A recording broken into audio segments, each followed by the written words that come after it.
여러분 안녕하십니까? 여러분 만나뵙게 돼서 정말 영광입니다.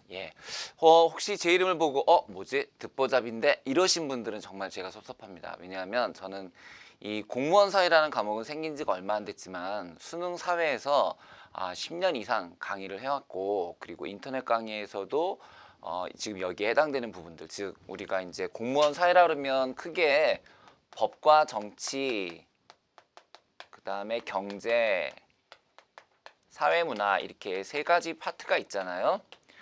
보통은 이제 대부분의 이제 수능 선생님들이 공무원 사회를 가르치실 때 이거 중에 어느 한 가지만을 전공하셔서 그 한 가지 과목만 맞거나 뭐 두 개를 맞고 다른 분이 이렇게 하시는 경우가 많죠. 아니면 뭐 이제 심한 경우에 이제 공부를 해서 가르치시는 분들도 많은데, 저는 이 세 개의 과목을 그 전에도 이미 다 인터넷 강의로 이 과목들을 여러분들한테 수업을 했었습니다.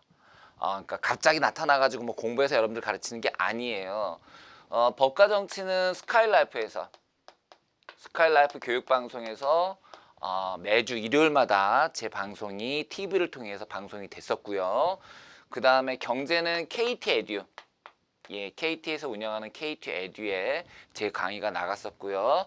사회문화는 지금 현재 이투스, 수능 사이트 중에서는 그 엠모 본부보다 지금은 이투스가 더 매출액이 많은 거 아시죠? 이제 업계 1위 업체인데요. 저는 이 세 군데에서 이미 다 이렇게 법과 정치, 경제, 사회문화 수업을, 강좌를 그냥 이렇게 뭐 학원에서 수업한 게 아니고 공식적으로 인터넷 강의를 제공한 경력이 있기 때문에 이 세 과목을 제가 혼자 하는 데 있어서 가장 적임자다. 저 나름대로는 우리나라에선 가장 적임자다, 이렇게 생각을 합니다, 저 혼자. 근데 아마 여러분들도 이 정도 경력이면 내가 좀 따라가도 되겠다라는 생각이 드실 거예요. 그죠? 자, 그래서 저는 이 세 과목을 다 사랑합니다. 정말 완전히 사랑합니다, 이 세 과목을. 그래서 제가 생각할 때는 이 강좌가 길죠. 깁니다, 여러분. 뭐 이제 한 50강 정도로 이제 오늘 첫 출발을 하는데요.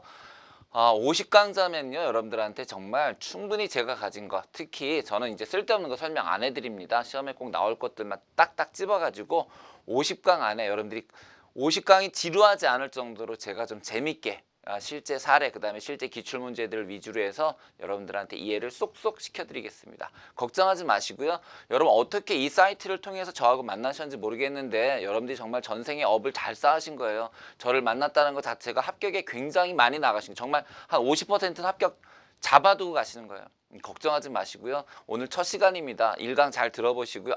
선생님하고라면 진짜 50강을 같이 가도 되겠다. 믿고 한번 맡겨볼만 하겠다라고 생각이 되시면은 지체 없이 결제하시고 선생님과 함께 50강 한번 달려보시기 바랍니다. 저는 약속드릴게요. 50강 대충 찍지 않을 거예요. 정말 한 강 한 강 최선을 다해서 찍을 거고요. 목표는 딱 하나입니다. 여러분들 합격. 그 목표를 향해서 저도 끝까지 달려가겠습니다. 자, 그럼 이제 잡소리 그만하고 바로 하죠. 이 세 과목 중에서 우리 교재 순서대로 이제 법정을 할 텐데요. 법정이라는 게 바로 법과 정치입니다. 법과 정치. 이 법과 정치가 이제 우리 책에서는 1편으로 돼 있어요. 그죠? 1편으로. 제1편으로 돼 있는데, 제1편 중에서 요게 1장이고요. 그 다음에 이게 2, 3, 4, 5로 되어 있습니다. 그래서 이 장 구분하지 마시고요. 그냥 요게 50%, 요게 50%, 요렇게 생각하시면 됩니다. 난이도는요, 얘가 훨씬 어려워요. 얘가. 법이 훨씬 어렵고요. 정치는 얘보다는 조금 쉽습니다. 그러니까 얘는 이제 중간중간 까다로운 게 있는 거고요. 얘는 그냥 대놓고 어렵습니다. 그래서 법은 수위가 중요해요, 여러분. 수위가. 그래서 잘못하면은 여러분 보세요. 이게 이렇게 강이에요. 여기가 이렇게 강. 자, 이렇게 강이면 강물이 이렇게 흐른단 말이에요. 너무 있잖아요. 너무 강바닥을 훑고 다닐 필요도 없어요.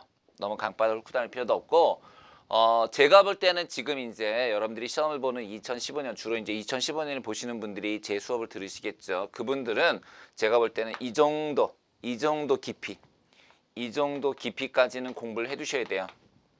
그래서 어떤 강좌는 제가 지금 이렇게 쭉 제 경쟁자들을 한번 지켜보고 있는데, 상당히 많은 분들이 여기서만 왔다 갔다 하고 계시고, 그러니까 이렇게 겉에서만 수영하는 거죠. 막 이렇게. 그러시고, 어떤 분들은 또 너무 막 이렇게 막 밑바닥 가가지고 막 훑고 다니시던데, 둘 다 아니다. 적정한 선을 정해서 그 선에 맞게 수업을 해야 된다. 공부를 해야 된다. 그래서 제가 여러분들한테 제일 먼저 꼭 해드려야 될 건 뭐냐면 가이드라인을 제시하는 거예요. 여러분들이 어디까지 공부해야 되는지 그 가이드라인을 제시해 드릴 거예요. 그래서 특히 법에서 아마 제 수업을 듣는 진가가 드러날 거예요. 그래서 제가 여기까지만 해라 라고 말씀하시면 거기까지만 하세요. 그리고 요게 중요하다, 요건 좀 깊이 가자 그러면 그거 공부해 두시면 됩니다. 예. 왜? 저 법대 나왔습니다. 예, 이게 제일 자신 있어요. 여러분 저만 믿고 그 제가 하라는 데까지만 하시기 바랍니다. 자, 그러면 여러분들은 1페이지부터 가는 것이 아니라 38페이지부터 갑니다. 왜냐하면요, 지금 그 앞에 나와 있는 법의 분류라든가 이런 것들은요, 총칙이에요. 총칙. 법은 총칙이 있고 각칙이 있잖아요. 강론이 있단 말이에요. 총칙이 있고 강론이 있어요. 그런데 이 총칙에 해당하는 부분은 뭐 출제가 될 수도 있지만 이거를 먼저 공부하고 나서 강론을 공부하는 게 대부분의 이제 뭐 법대에서 하는 방법이지만 이렇게 하면요 흥미를 잃어요. 왜냐하면 이건 정말 재미가 없거든요. 재미가 없고 재미는 없는 대신에 출제 가능성도 낮고, 그래서 저는 과감하게 이걸 먼저 하고요. 그 다음에 나중에 종합적으로 정리하면서 총칙을 여러분들한테 소개를 해드리도록 하겠습니다.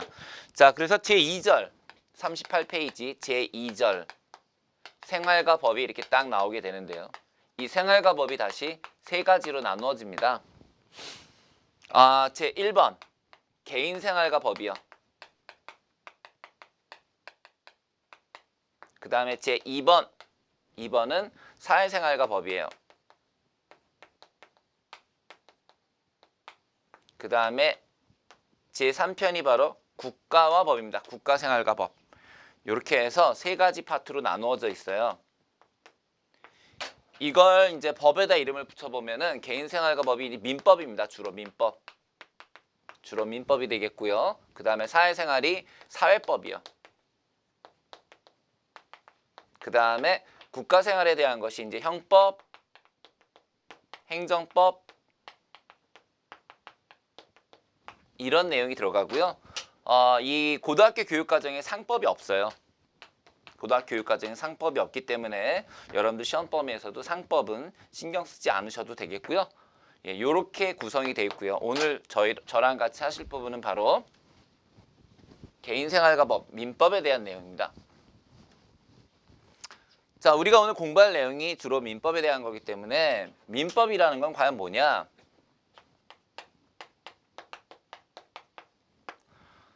민법은요, 개인과 개인 간의 관계예요. 개인과 개인 간의 관계를 규율하는 법이 되겠습니다. 그래서 개인과 개인 간의 관계를 규율하는 법은 주로 이제 내 신상에 대한 부분들, 뭐 가족이라든지 친족에 대한 거, 이런 것들이 될 수가 있고요. 그래서 뭐 상속이라든지 뭐 이혼, 혼인, 이런 것들이 될 수가 있고요. 그 다음에는 계약에 대한 부분이 들어갑니다. 계약에 대한 부분. 그래서 뭐 부동산이라든지 채권이라든지 이런 거와 관련된 부분들이 바로 이 민법에 주로 이렇게 크게 두 가지로 나눠볼 수가 있겠습니다. 되셨죠? 자, 그러면 38페이지 첫 번째 뭐부터 나와 있냐면 권리 능력과 미성년자의 권리라고 되어 있습니다. 예, 제가 오늘 1강에서 이 부분을 하는 이유는 바로 이 파트가 이 법에서도 이 파트가 가장 출제가 많이 되는 부분입니다. 보시죠. 권리 능력. 우선 능력에는요, 권리 능력, 의사 능력, 행위 능력, 책임 능력이 있습니다. 권리 능력, 의사 능력, 행위 능력, 책임 능력이 있어요. 권리 능력이라는 것은 법적인 권리와 의무의 주체가 될 수 있냐는 거죠. 권리와 의무의 주체. 사람이면 됩니다. 그리고 사람만 되는 게 아니요. 법인도 됩니다. 법인. 왜냐하면요. 자, 삼성전자가 러시아에다 공장을 짓기로 계약을 체결해요. 그러면 삼성전자 누가 가야 돼요? 삼성전자가 체결해야 되잖아요. 삼성전자라는 법인이 계약을 체결하는 당사자가 됩니다. 따라서 이건희 개인도 계약의 당사자가 될 수 있지만 삼성전자라는 법인도 계약의 당사자가 될 수 있습니다. 그런 계약의 당사자, 그걸 우리가 권리 능력이라고 합니다. 그래서 권리 능력은 살아있는 사람 또는 법인이면 됩니다. 강아지 될까요? 안 돼요. 로봇 안 돼요.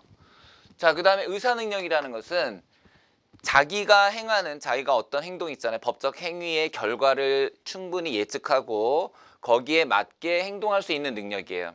그러니까 내가 자 보세요. 어린애들 한번 봅시다. 어린애들. 자 깐난이 조카가 귀엽잖아요. 근데 요새 남자 조카는 그렇게 마냥 귀엽진 않죠. 왜냐하면 여러분들이 남자 조카 애들 그 아직은 뭐 애를 낳으실 나이는 아니잖아요. 이제 조카가 있을 나이가 돼갈 텐데 자 우리 남자 조카 애가 있잖아요. 한 3살 때까지만 해도 재밌어요. 그죠? 뭐 이렇게 토닥토닥거리고 뭐 그 저 꼬마 애가 이렇게 딱 때려도 막 그냥 아야 엄살을 피우지만 안 아프잖아요. 근데 5살쯤 돼 보세요.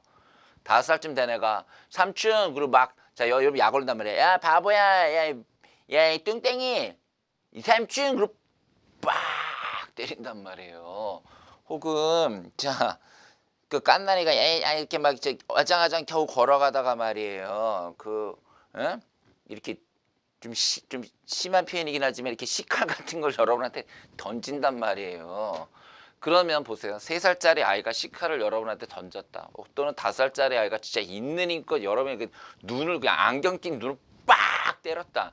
그럼 얘가 지금 이거 자기가 하는 행동의 결과를 예측할 수 있을까요? 없죠. 그죠?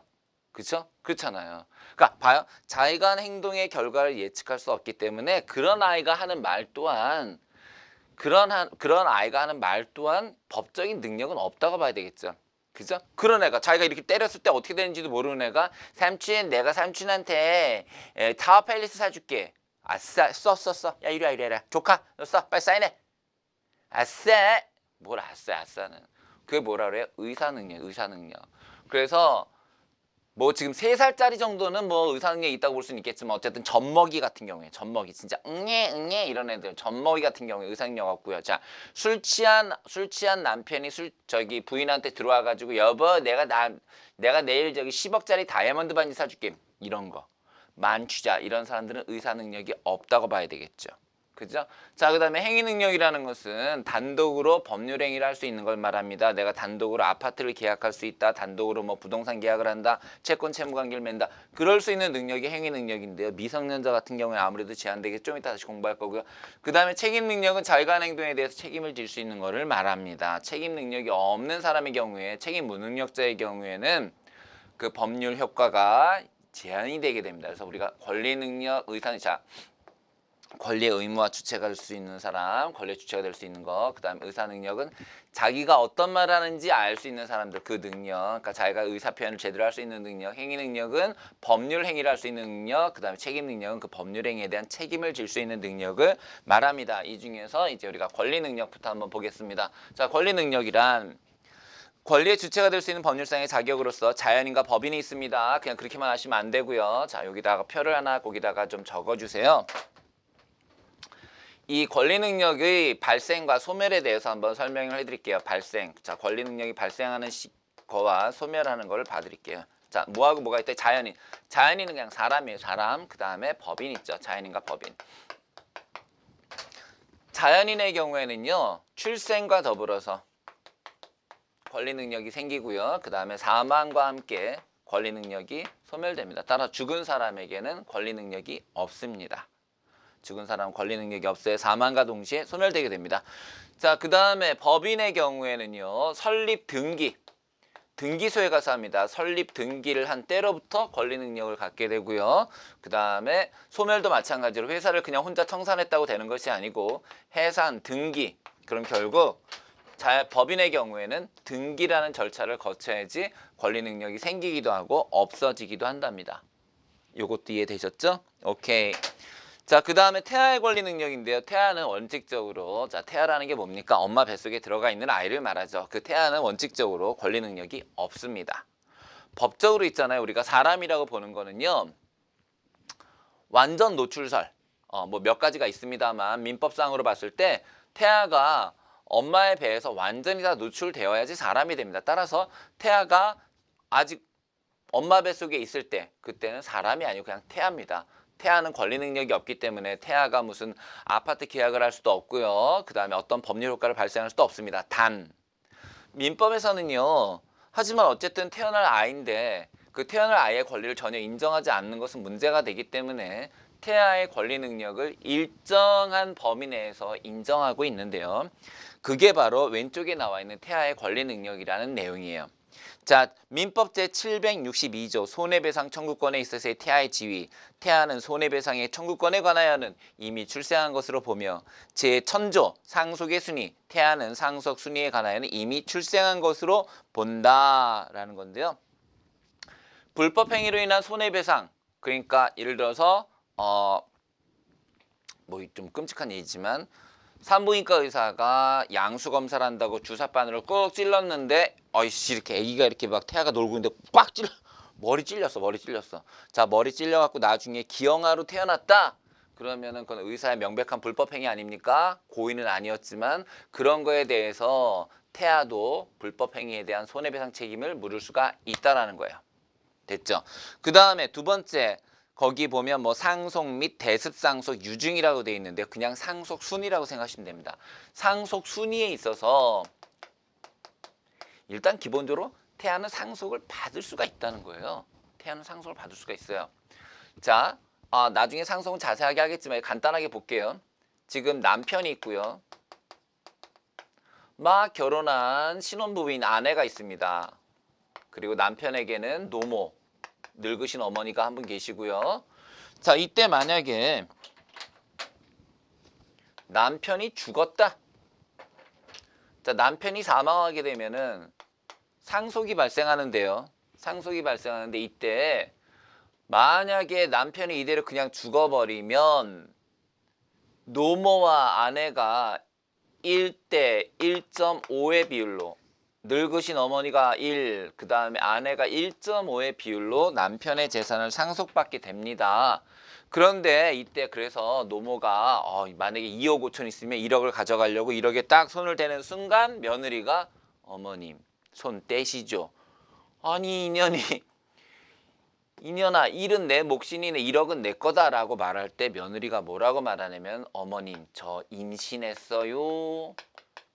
짜잔. 자, 막장 드라마에 많이 나오는 거죠. 저 임신했어요 라고 얘기하면은 아내는 사실 이제 애가 있는 셈이 되고요. 자식이 있는 경우에는요.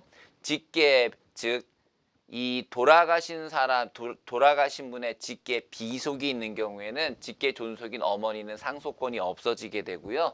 이 임신 중에 아이, 태아, 즉 태아가 아내 1.5와 태아가 1 이렇게 받게 되고 할머니는 못 받습니다.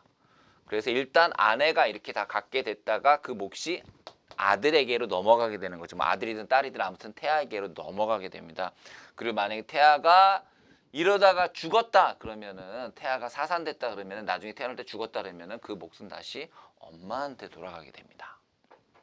되셨습니까? 따라서 태아도 뭐를 받을 수 있다? 상속을 받을 수 있다. 알아두시고요. 자, 대습상속과 유증. 자, 대습상속까지는 여러분들이 안 들어가셔도 되는 거고요. 유증이라는 것은 유언으로 증여하는 것을 말합니다. 예, 그것도 나중에 상속에서 다시 보도록 하죠. 자, 권리 능력의 소멸, 사망. 그죠? 사망. 거기 보면 사망의 추정이라는 게 나오는데요. 사망의 추정. 사망의 추정과 간주, 사망 입증이 곤란할 경우 이를 해결하기 위한 제도로서 세 가지가 있다라고 되어 있는데요. 알아두셔야 됩니다. 첫 번째 동시사망입니다. 동시사망은 2명 이상이 동일한 사고로 사망한 경우 동시에 사망한 것으로 추정합니다. 예를 들면은 비행기 사고입니다.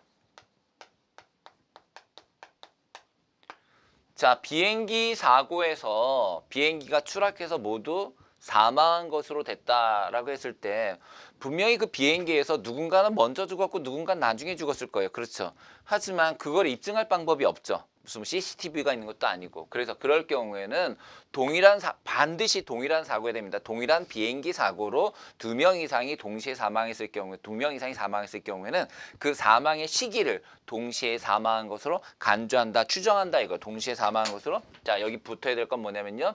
동시에 사망한 것으로 추정한다는 거예요. 이 추정이라는 말과 간주의 차이는 뭐가 되냐면요. 추정이라는 거는요. 일단은 이거는 일단은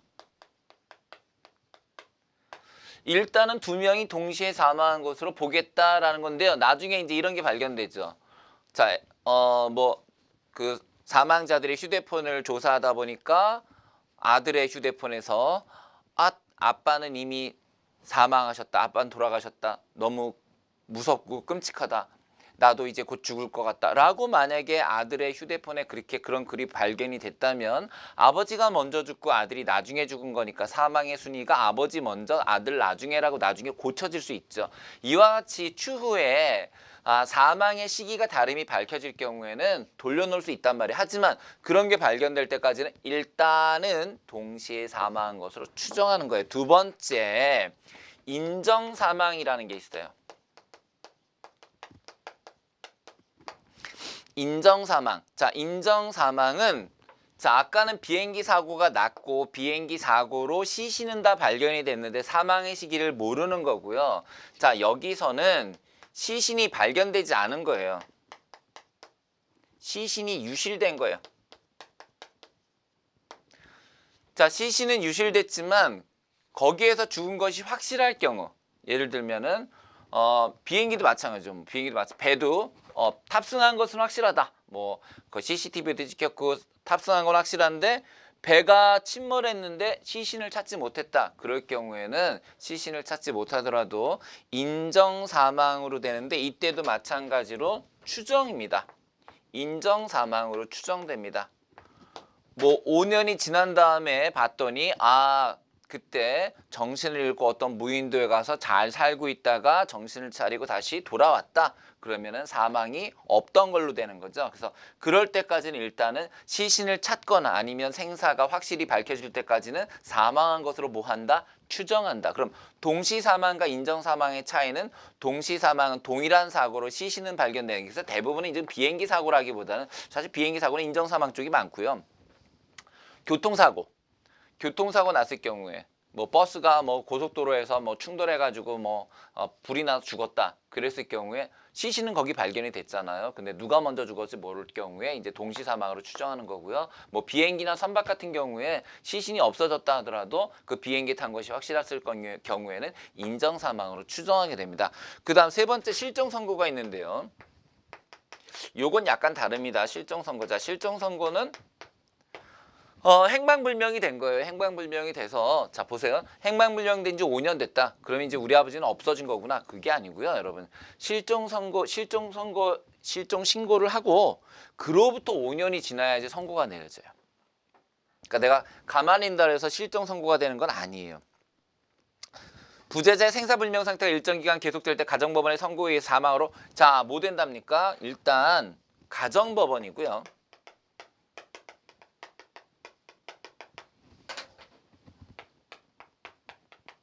간주입니다. 간주라는 거는요. 그렇게 사실이 확정되어 버리는 거예요. 나중에 이걸 뒤집을 만한 아주 결정적인 증거가 발견되지 않는 한 이거는 그럴 거야 하거든요. 일단은 그렇게 보자라는 거고요. 얘는 아니에요. 얘는 그렇게 확정지어 버리는 거예요. 사실을 확정지어 버리는 겁니다. 그래서 가정법원의 선고에 의해서 사망으로 간주된다. 추정의 경우와 달리 반증만으로 사망을 뒤집을 수는 없으며 취소 절차가 별도로 재판을 받아야 됩니다. 별도로 재판을 받아야 됩니다. 그래서 실종 선고를 해서 사망자로 되어 있는데 그 사람이 이런 경우에는 되게 이제 그 전쟁 때 많이 일어나잖아요. 전쟁으로 분명히 베트남전에 가서 사망한 것으로 간주됐단 말이에요. 근데 나중에 그 사람이 멀쩡히 살아서 돌아와.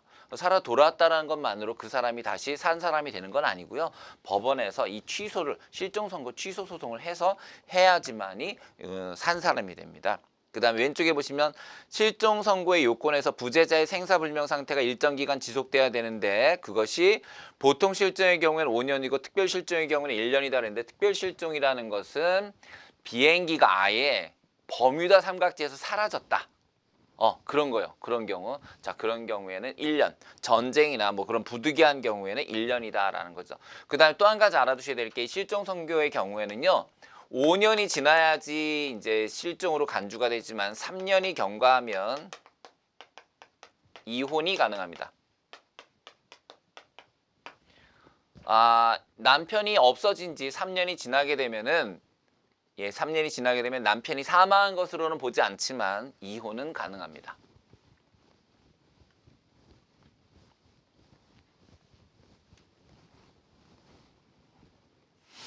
자, 그다음 의사 능력과 제한 능력으로 가보겠습니다. 의사 능력, 그 제한 능력이라는 게 아까 제가 말씀드린 행위 능력에 대한 내용이에요. 자, 의사 능력, 자신의 행위와 동기의 결과를 판단하여 의사 결정을 할 수 있는 능력을 말하며 무능력자의 행위는 그랬는데요.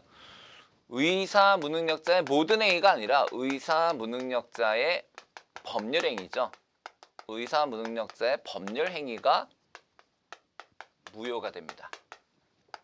이게 무효가 됩니다. 이게 무효가 됩니다. 자, 줄 쳐놓으세요. 만취자, 정신병자, 젖먹이. 만취자, 정신병자, 젖먹이가 대표적인 사례고요. 쌤, 그러면 만취자, 정신병자, 젖먹이라고 민법에 나와 있겠군요. 아니요. 이 의사 무능력자에 대한 구체적인 규정은 민법에는 없습니다.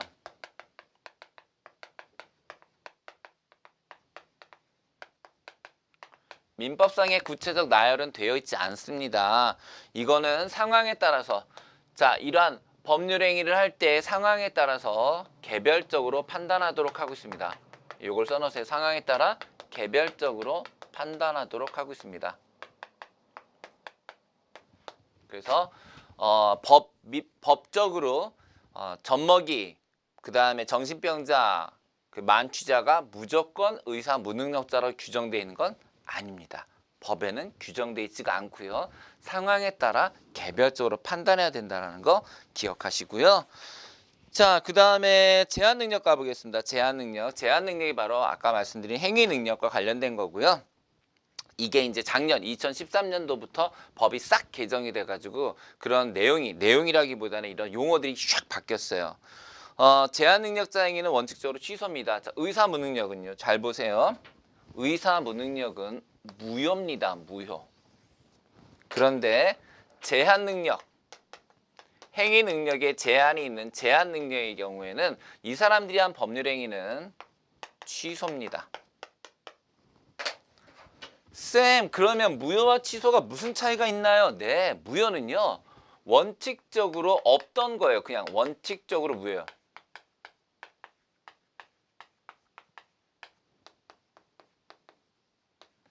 그러니까 이거는요. 내가 굳이 이거를 입증할 이유가 없다는 거예요. 응? 이걸 굳이 입증할 이유가 없어요. 그래서 내가 나 당시에 젖먹이었어요. 나 깐난아기였어요. 아니요. 그럴 필요가 없어요. 그래서 이거는 당연히 효력이 없어요.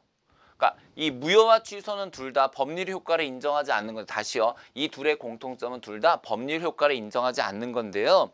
얘는 무효라는 거를 밝힐 이유가 없다라는 거예요. 이거 무효야라고 할 필요 없이 원칙적으로 당연히 무효예요. 깐나기가 한 말은. 하지만 제한 능력에 대한 것은요. 요거는 취소인데요. 취소라는 행위를 해야지 소급해서 무효가 되고요. 만약에 취소를 하지 않을 경우에는 그대로 유효한 거예요. 그러니까 이거는 내가 무효라고 외치지 않아도 유효가 되지 않아요. 하지만 이거는 내가 취소하지 않으면 그대로 유효하게 법률 행위가 이어지는 거예요. 이 차이 아시겠어요? 자, 구체적으로 한번 제한 능력을 가볼게요. 자, 우선 제한 능력이라는 말은 법률적인 행위 능력, 즉 단독으로 내가 법률 행위를 할 수 있는 능력이고요. 구체적으로는 내가 단독으로 아파트 계약을 할 수 있다. 단독으로 무슨 매매 계약을 할 수 있다. 이런 것들이 바로 제한 능력입니다. 그런데 이 제한 능력 제도라는 것은 그런 능력이 없는 사람을 보호하기 위해서 만든 거예요. 예를 들면 미성년자의 경우에는 판단 능력이 완전하다고 볼 수가 없잖아요. 그래서 미성년자의 법률행위는 일정한 요건을 갖추어서 그 미성년자의 법률행위에 제한을 두는 거예요. 그렇게 함으로써 미성년자를 보호하기 위한 거예요. 선생님, 왜 미성년자를 보호하는 겁니까? 예를 들면 미성년자가 이렇게 집에 가는데 어떤 학교 앞에서, 고등학교 앞에서 어떤 봉고차가 있다가 학생 이리 와봐 해서 꼬셔서 갔단 말이에요. 꼬셔서 갔더니 거기 뭐 예쁜 언니가 학생 진짜 예쁘게 생겼다. 한번 피부 테스트 받아볼래요? 그래서 본고차에 끌려가가지고 피부 테스트 딱 받았더니 어머 학생 얼굴은 예쁜데 피부는 50대야. 헐. 막 울 거 아니야, 그지? 언니 어떻게 해요? 그랬더니 아 괜찮아. 이 프랑스에서 나온 새로운 화장품인데 딱 너 같은 미성년자가 바를 수 있는 화장품이야. 300만 원인데 12개월 할부니까 한 달에 뭐 30만 원도 안 되니까 엄마한테 얘기하면 엄마가 틀리면 사주실 거야. 그래서 좋아요, 언니 고마워요. 낼름 300만 원짜리 화장품을 들고 집으로 갑니다. 이게 만약에 그대로 유효하면 얘는 어떻게 되는 거예요? 집에 쫓겨나거나 뒤지게 쳐 맞을 거 아니에요. 그죠? 그래서 부모나 미성년자는 자기가 그렇게 한 행위에 대해서 부모의 동의 없었죠. 분명히 없었잖아요. 부모 동의 없이 그냥 300만 원짜리 화장품 결제해서 집에 가고 있잖아요. 그럴 때 부모는 부모의 동의를 얻지 않았다라는 이유로 그 계약을 취소할 수 있다라는 거예요. 그 계약을 취소하게 되면은 그 계약은 처음부터 소급해서 없던 게 돼요. 이게요. 미성년자가 진짜 최고인 게요. 법적으로 최고인 게요. 이국주 같은 청소년이요. 다이어트 약을 사가지고요. 막 먹었어요. 자, 엄마 몰래 막 먹고 있어요. 그래도 엄마가 알겠어요. 국주야, 너 뭐 먹어? 다이어트 약이야. 이 돼지가 막 뒤지게 얻어맞고 엄마가 야, 가서 빨리 바꿔와. 자, 그랬을 때 갔더니 너 이만큼 먹었으니까 5분의 1은 먹었으니까 너 반값은 못 줘라고 하면 안 돼요. 그건 아니에요. 그건 아니에요. 그거는요. 미성년자의 경우에는요. 내가 먹었건 안 먹었건 그거는 취소가 가능해요. 대박이죠. 그죠? 미성년자가 최고예요. 여러분들 미성년자면 미성년자 할 때 그런 행동 하시면 도덕적으로 안 되겠지만 어쨌든 법적으로는 그래요. 자, 보겠습니다. 재산상의 행위에만 해당되며 신분상의 행위는 해당되지 아니한다라고 했고요. 자, 민법상의 제한 능력자엔 3개가 있습니다. 물론 이제 맨 끝에 피특정 후견인이라고 있지만 그거는 원칙적으로는 해당되지 않고요. 예외적으로 인정되는 거고 원칙적으로는 미성년자, 피성년 후견인, 피한정 후견인이 있어요. 자, 이제 과거에 고등학교 때 법과정실 좀 배운 사람 같으면 선생님 저는요 고등학교 때 행위능력이라 그래서 선생님이 아까 말씀하신 것처럼 행위능력이라 그래서 미성년자, 그 다음에 한정치산자, 금치산자죠. 이렇게 배웠는데요.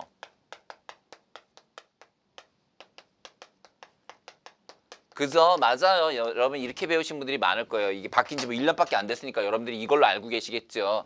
하지만 한정치산자, 자, 여러분이 배울 때는 어떻게 배웠냐면은 한정치산자라는 것은 자, 우선 미성년자 만 20세. 이제 아니죠. 만 19세입니다, 이거. 자, 만 19세고요. 그 다음에 한정치산자. 자, 한정치산자도 과거에는 이게 심신이 미약하다. 그 다음에 금치산자는 심신을 상실했다. 이렇게 표현했었어요. 근데 이게 되게 웃기는 말이에요. 미약한 거랑 상실한 거랑 어떻게 구별해요? 너는 자, 우리가 흔히 말하는 미친 사람한테 당신은 심신이 미약합니까? 심신을 상실했습니까? 라고 물어볼 때 뭐라고 대답하겠어요? 그래, 난 그냥 미쳤다 그럴 거 아니에요. 그래서 일단은 이 규정 자체가 모호하고요. 그 다음에 두 번째로는요. 이게 하나의 낙인이 돼버려요. 그래서 가족들은 아주 선의로 그 가족들의 재산을 지키기 위해서 뭐 아버지를 금치산자나 한정치산자로 지정을 했는데 그게 하나의 완전히 사회에서 낙인이 돼서 이렇게 금치산자나 한정치산자로 지정된 사람은 그 이후에 전혀 어떠한 사회생활도 할 수 없을 정도로 그냥 낙인이 찍혀버리는 거예요. 그래서 이건 안 되겠다라고 해서 이게 이제 법안이 발의가 돼가지고 결국 2013년 7월 달부터 시행이 되고 있어요.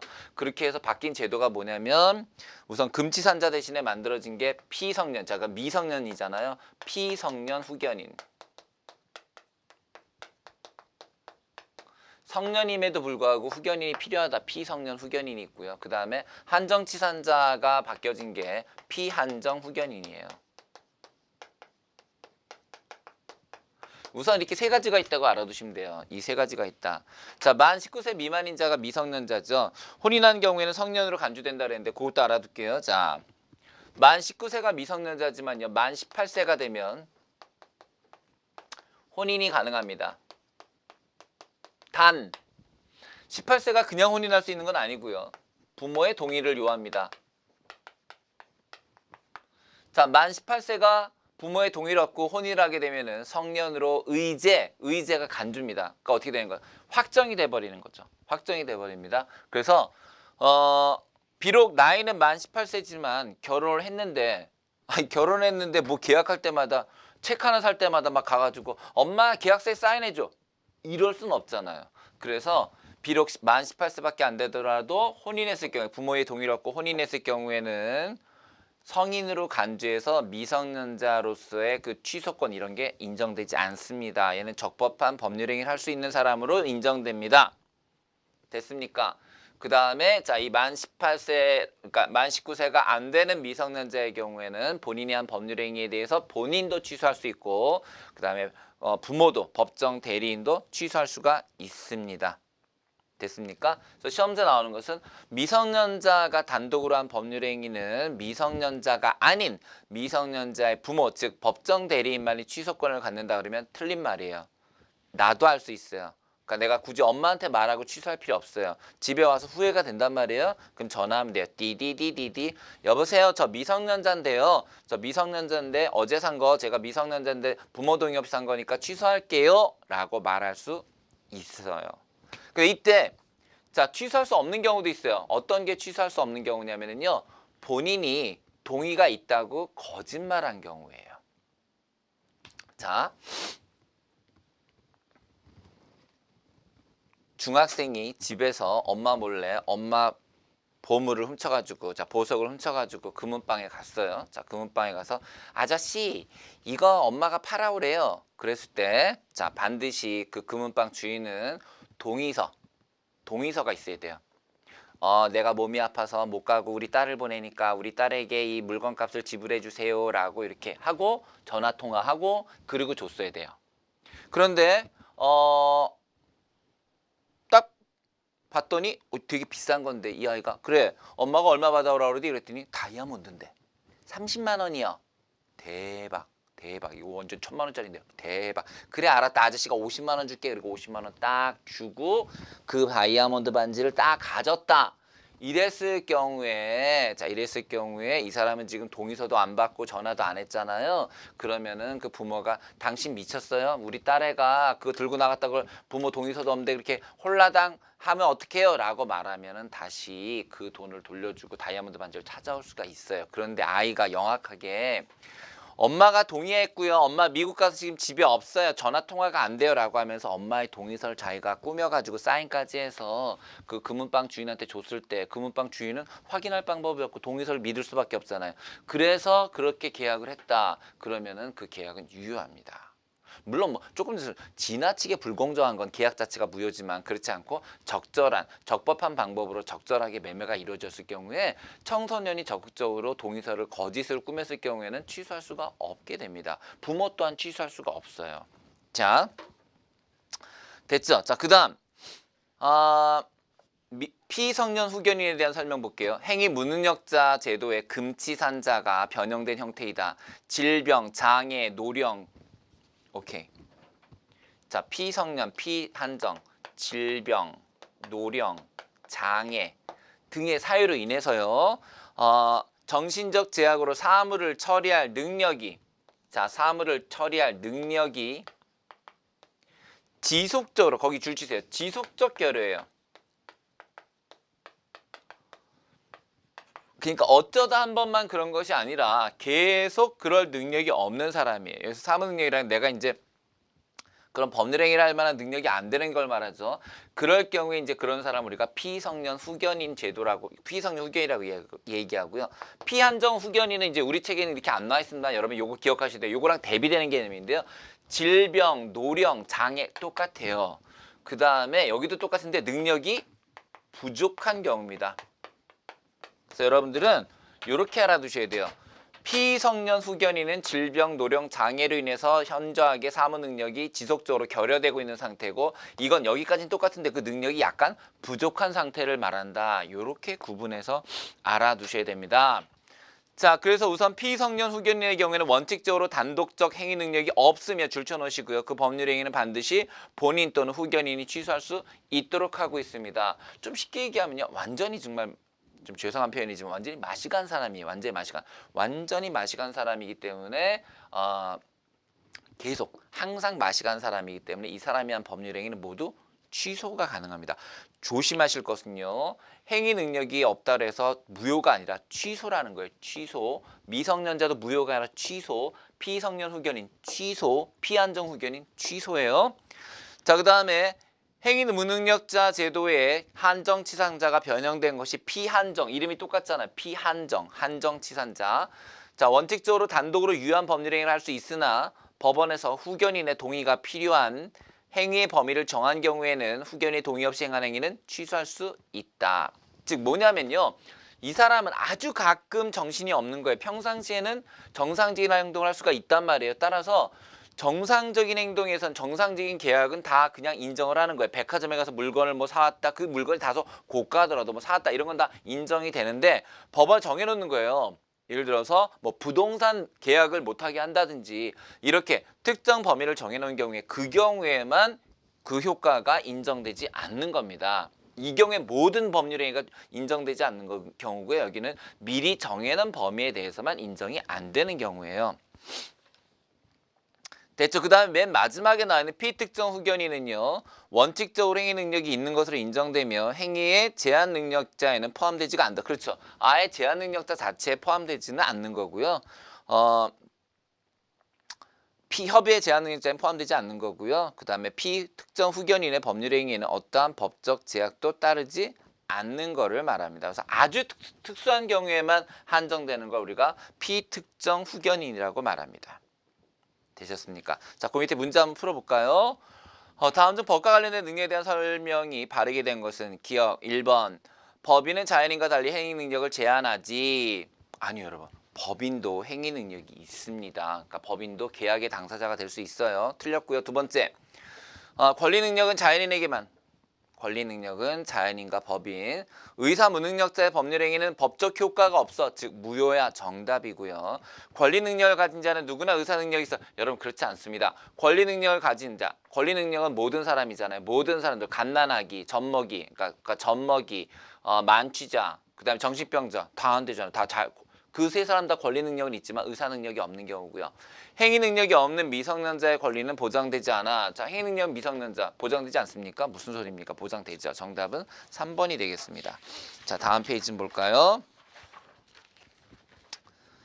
자, 다음 페이지 보시면 미성년자의 권리 보호가 나와 있습니다. 민사상의 보호, 권리 취득이나 의무 부과가 가능하고 법정 대리인의 동의로 법률 행위가 가능하다. 즉 미성년자라고 해서 무조건 법률 행위가 안 되는 건 아니고요. 부모의 동의가 있으면 부동산 계약도 할 수 있고 채권 채무 관계를 할 수도 있다라는 겁니다.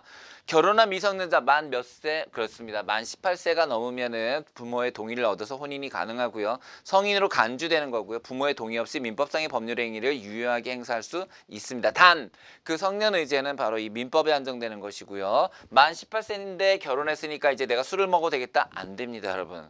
웃기는 얘기지만 이 만 18세에 부모의 동의를 얻어서 결혼한 성춘향과 이몽룡이는 신혼여행 가서 콜라 먹어야 돼요. 예, 맥주 마시면 걸려요.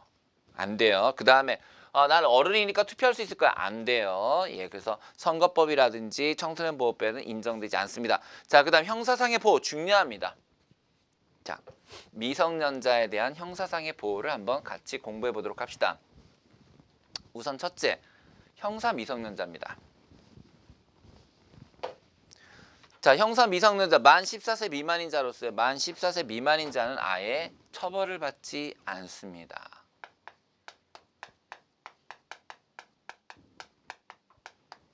우리가 이거를 형사 미성년자라고 합니다. 이 형사 미성년자는 형벌의 대상이 아닙니다.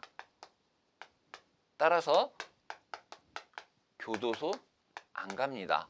사형 못 받습니다. 그러니까 14세 미만은 형사재판을 받지 아니합니다.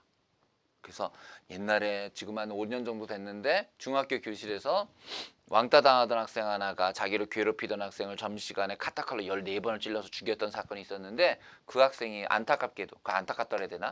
만 14세 2개월이었어요. 아이고야, 2달 전에 찔렀으면 처벌 안 받아요. 그런데 2달이 14세가 지난 다음에 그랬기 때문에 그 아이는 결국 교도소에 갑니다. 선생님, 소년도 교도소 가죠. 여러분, 소년 교도소가 따로 있어요. 여러분들은 이 14세 미만이니까 이 14세 넘으면은 미성년자니까 어디 소년원에 간 줄 아시죠? 아니에요, 여러분. 소년 교도소가 따로 있어요.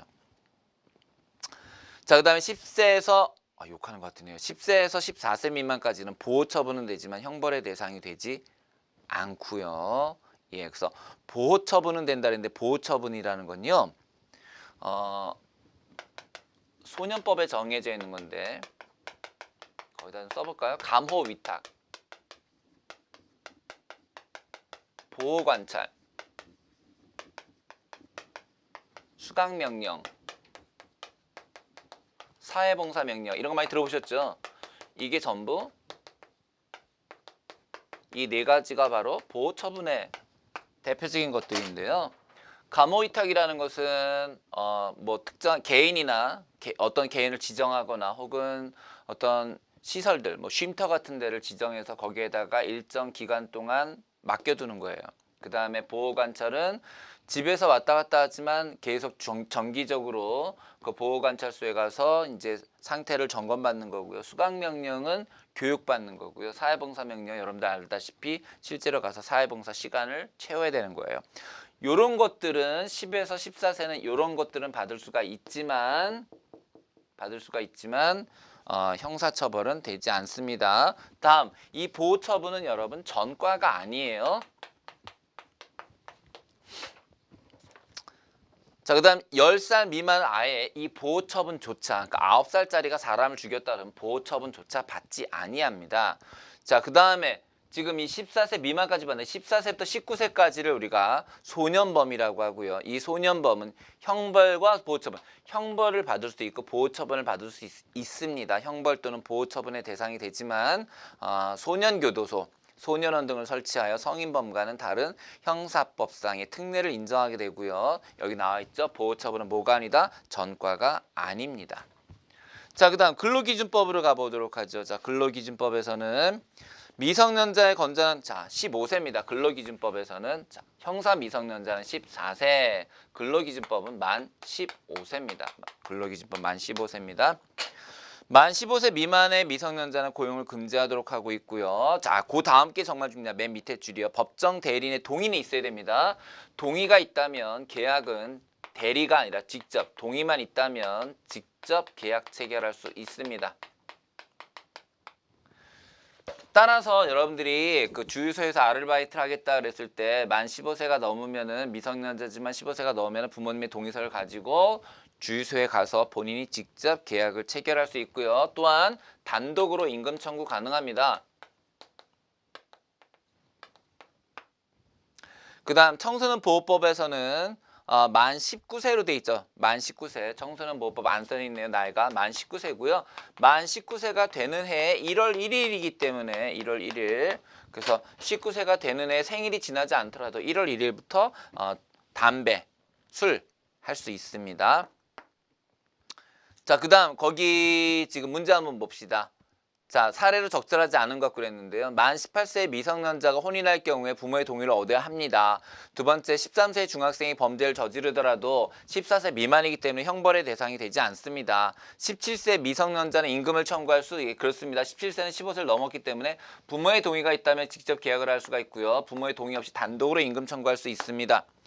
예, 임금 청구는 단독으로 가능합니다. 그 다음에 만 19세 대학생은 술과 담배를 구매할 수 없다. 무슨 얘기입니까? 구매할 수 있습니다. 자, 오른쪽 다음 법률상 이혼 사유로 볼 수 없는 것. 그거는 다음 시간에 해야 되는 내용이네요. 자, 그럼 마지막으로 여러분들 제가 요거 하나 적어드리고 1강을 모두 마치도록 하겠습니다. 자, 아이고 어느덧 지금 50분이 지나가고 있어요. 자, 참고적으로 여러분 거기다 좀 적어 놓으세요. 법정 대리인의 동의 없이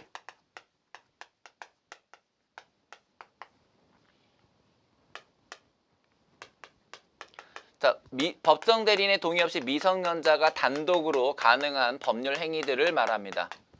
자, 출제가 자주 되고 있으니까요. 좀 적어볼게요.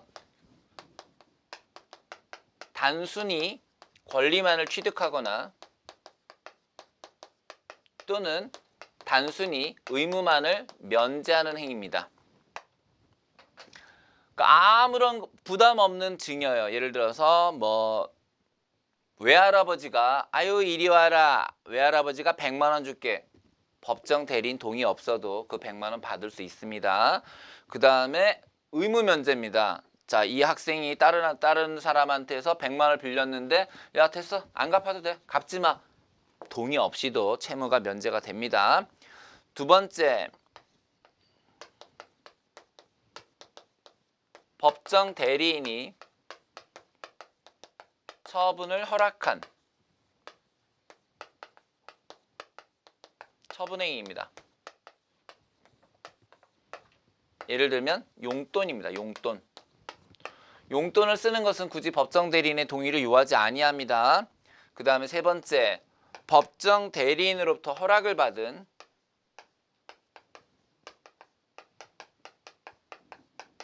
특정한 영업입니다. 자, 예를 들어서 법정 대리인한테 허락을 받고 저는 뭐 그런 경험이 없는데 저희 아버지는 사진을 하도 좋아하셔가지고 고등학교 때 그런 그 사진 현상소 DP점 그거 찾으셨어요. 그거 됩니다. 예, 뭐 예를 들어서 카페를 한다. 부모의 동의를 얻어서 카페를 한다. 됩니다, 이거. 그 다음에 네 번째, 아까도 우리 했지만 단독으로 임금 청구하는 거요. 가능하죠. 그 다음에 미성년자지만 유언할 수 있습니다. 유언. 단 만 17세가 넘어야지 법적으로 유효합니다. 이와 같은 5가지는요, 여러분들 법정 대리인의 동의가 없더라도 미성년자가 단독으로 유효한 법률 행위를 할 수 있는 조건에 해당합니다. 알아두십시오. 예, 법적으로 중요한 내용이기 때문에 우리 교재에 없더라도 알아두시기 바랍니다. 자, 되셨죠? 예, 여기까지 됐고요. 그 다음에 한 가지만 더 추가적으로 말씀을 드리면 40페이지에 보면은 미성년자의 법정 대리인이 나와 있는데 일단은 무조건 부모입니다. 친권자는 부모고요. 우리가 다음 시간에도 하겠지만 부모가 되고요. 부모가 안 계실 경우에는 이제 후견인 제도라는 게 있는데 그 후견인 제도가 과거에는 법적으로 가까운, 그러니까 뭐 2촌, 3촌, 4촌 이렇게 가까운 순서대로 지정이 되도록 했었지만 지금 이제 그걸 이제 법정 후견인이라고 하는데 법정 후견인 제도라는 건 없고요.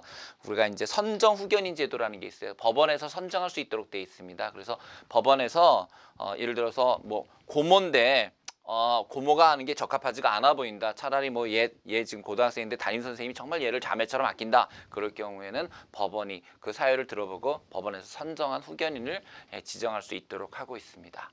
되셨죠? 오케이. 그래서 지정 후견인, 선정 후견인 이런 게 있는데요. 거기까지 좀 너무 깊으네요. 예, 거기까지 그렇게만 알아두시면 되겠습니다. 그래서 부모가 우선 되고요. 부모가 없을 경우에 후견인 제도를 시행하고 있다. 이렇게 알아두시면 되겠습니다.